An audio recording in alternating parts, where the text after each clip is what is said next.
Pues muchas gracias por tus palabras. El día de hoy tengo un tema que tiene que ver mucho con lo que está pasando en la situación del país, pero va un poco, digamos, un poco más lejos para poder ver los impactos de lo que realmente podemos llegar a vivir si en verdad no le ponemos un alto a esta situación.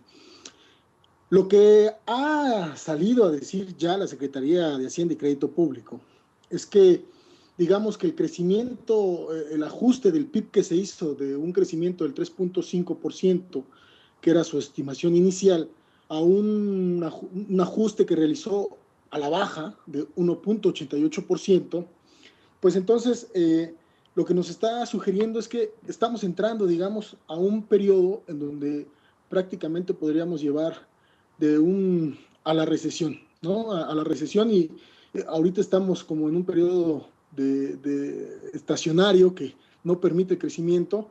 Inclusive Banamex fue más agresivo que la Secretaría de Hacienda y Crédito Público. Banamex colocó el reajuste en 1.2%. Eso es una situación grave. ¿Por qué? Vamos a entender un poco qué significa el reajuste del PIB. Significa que la producción mexicana o todo lo que México puede dar al mundo, pues está detenido de una u otra forma porque la crisis mundial no está permitiendo en el exterior la compra de los productos mexicanos. Y en el interior lo que sucede es que el control absoluto, digamos un poco hasta dictatorial de la inflación, lo que ha llevado es a tener salarios muy bajos para toda la nación, por lo que tanto el consumo interno no funciona. El consumo interno no se está moviendo.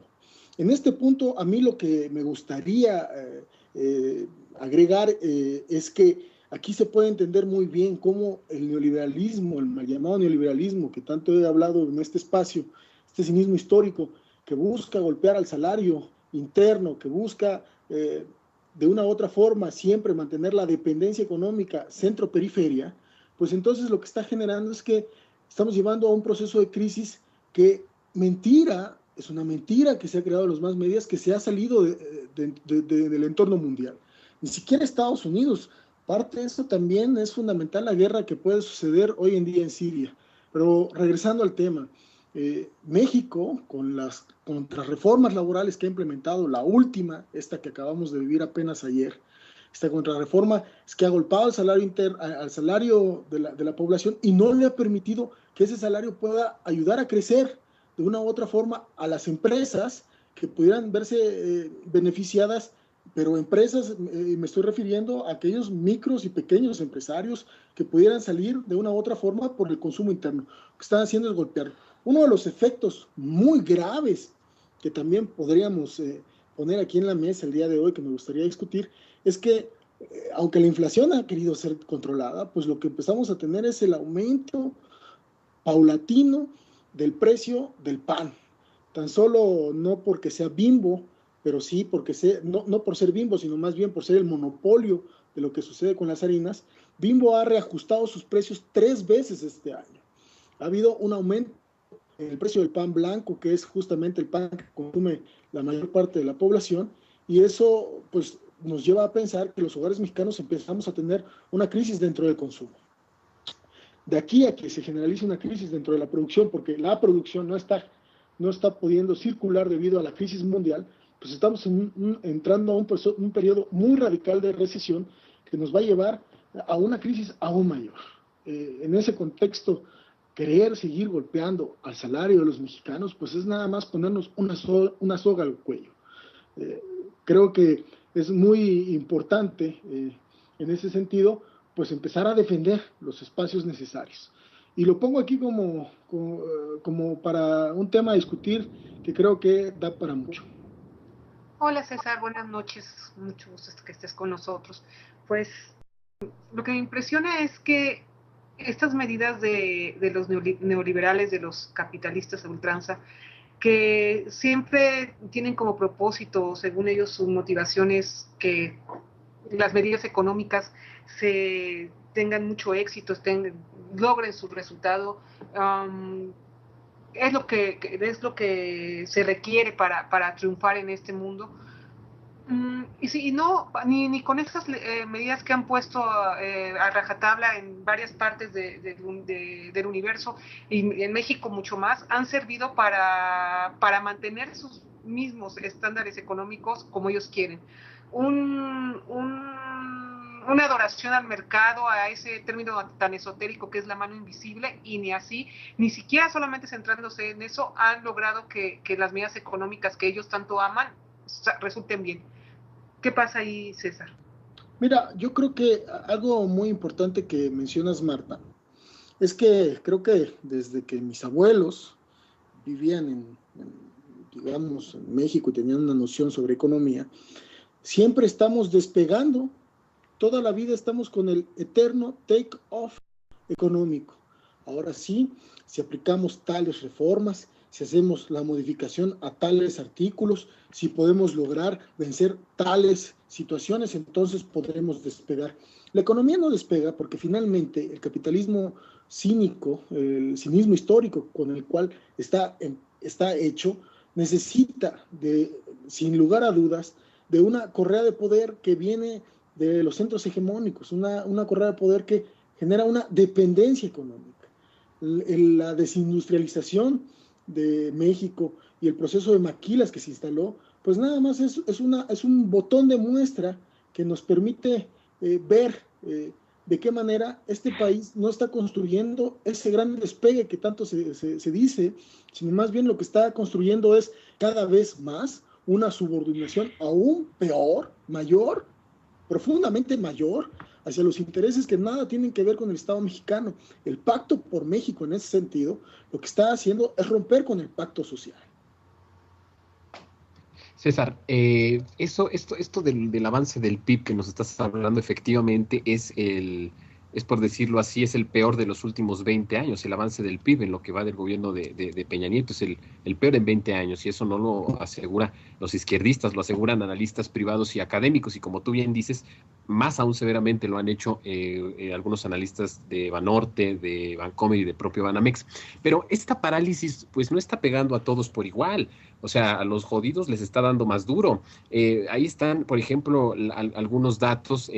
Mientras nosotros estábamos por la calle de la amargura, en total contraste, las utilidades de los bancos se dispararon entre enero y julio pasado, alcanzaron 59 mil millones de pesos, cantidad que representa un crecimiento de 14.8% en comparación a las del mismo periodo 2012. Es decir, esta parálisis o recesión o introducción a la recesión, como tú le estás diciendo, pues no está pegando a todos por igual, porque a los bancos, al menos a los bancos, les está yendo muy bien, porque así neto representan un crecimiento en ese mismo periodo donde México va a crecer apenas 1%, sus utilidades y lo que les está dejando a ellos creció 14.8%.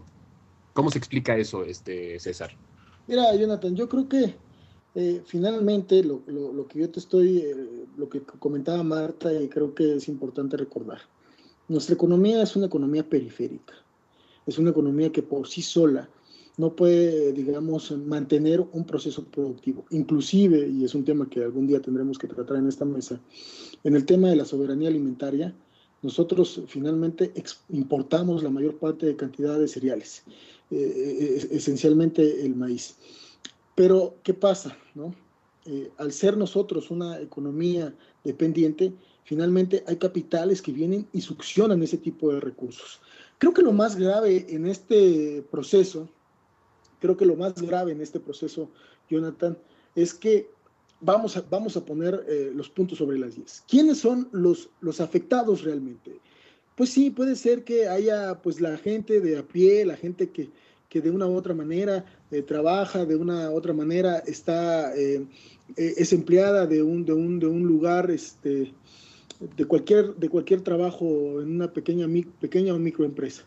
Pero inclusive el patrón, aquel hombre que le da trabajo a 4, 5, 10, 15, 20, 30 empleados, pues se las va a empezar a estar viendo negras, y lo que va a significar es que va a tener que tener recortes, va a sufrir unos recortes, y el primer indicador que vamos a ver es el empleo.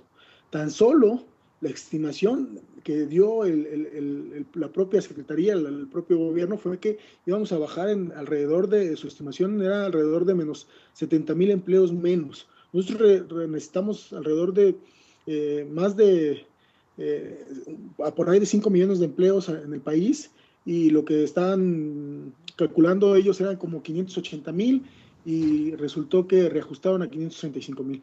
No han podido ni mantener eso. Es crítica la situación, como tú dices, es un tema verdaderamente que hay que estar tocando y hay que estar ampliando para que la gente, bueno, la gente lo está padeciendo, pero para la gente es que se informe bien todos estos términos que tú estás utilizando. Efectivamente, este retroceso en el que estamos es por la contracción del PIB, no solo por eso, sino como tú dices, la falta de crecimiento en la tasa de empleo y una menor actividad en la inversión productiva y el consumo. Y esas son las consecuencias más graves de la debilidad del crecimiento económico de este país, que no permite avanzar en la reducción de la pobreza, sino que está hecho para seguir incrementando la pobreza, y de esto seguramente nos lo estarás comentando en otros espacios, mi querido César. Muchas gracias y hasta la siguiente. Sí, nada más, finalmente, Jonathan, para que la gente se dé cuenta, hasta las galletas de animalito nos subieron el día de hoy. Así es, César. Un abrazo y hasta la próxima. Buenas noches. Buenas noches.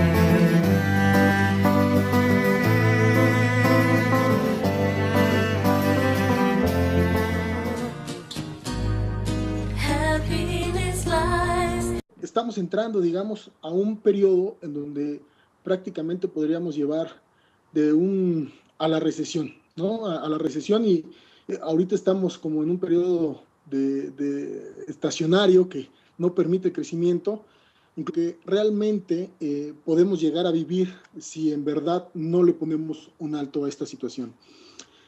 Lo que ha salido a decir ya la Secretaría de Hacienda y Crédito Público es que, digamos, que el crecimiento, pues muchas gracias por tus palabras. El día de hoy tengo un tema que tiene que ver mucho con lo que está pasando en la situación del país, pero va un poco, digamos, un poco más lejos para poder ver los impactos del ajuste del PIB que se hizo de un crecimiento del 3.5%, que era su estimación inicial, a un ajuste que realizó a la baja de 1.88%, pues entonces lo que nos está sugiriendo es que inclusive Banamex fue más agresivo que la Secretaría de Hacienda y Crédito Público. Banamex colocó el reajuste en 1.2%.